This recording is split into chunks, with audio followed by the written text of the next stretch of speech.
Welcome to Dr. Pramod's Institute. So today I will be talking about a very common urological condition which is known as urethral stricture. So what is urethral stricture? So in this diagram what you can see, this is the urethral tube. So when there is a narrowing of the urethral tube, as you can see here, so there is a narrowing here, that is called as urethral stricture. So what are the causes for urethral stricture? One of the most commonest cause for urethral stricture is an accident or a trauma to the urethra.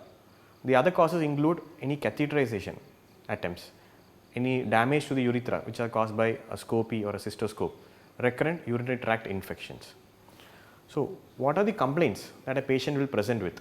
So the most commonest complaint that a patient can come with is straining to void, that is he is straining a lot to pass the urine, then he is not able to void completely. He may have recurrent urinary infection.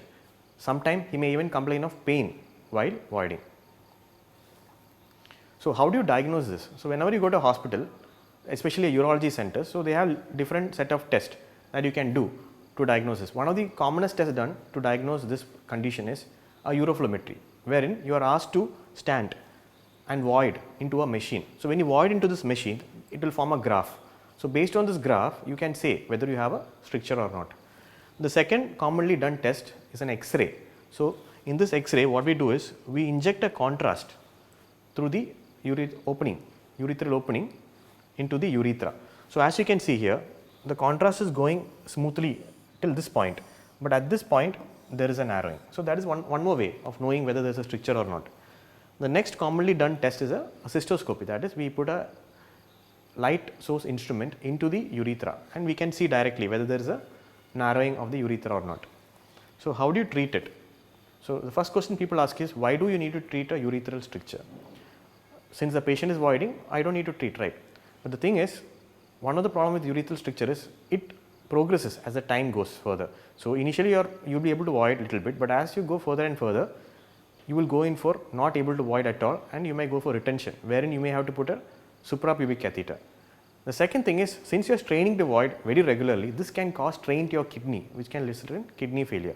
So what are the treatment for this technique? One of the treatment is optical internal urethrotomy or laser urethrotomy.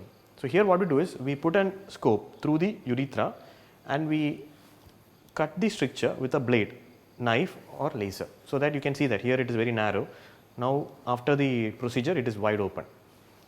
So in case of large stricture, that is more than 1 centimeter, which we will diagnose by doing these tests, what do you do? So in case of large stricture, there is something called as urethroplasty, wherein we take tissue from the mouth, which we will then restructure and use it for anastomosis. Thank you. I will be back with another episode next time.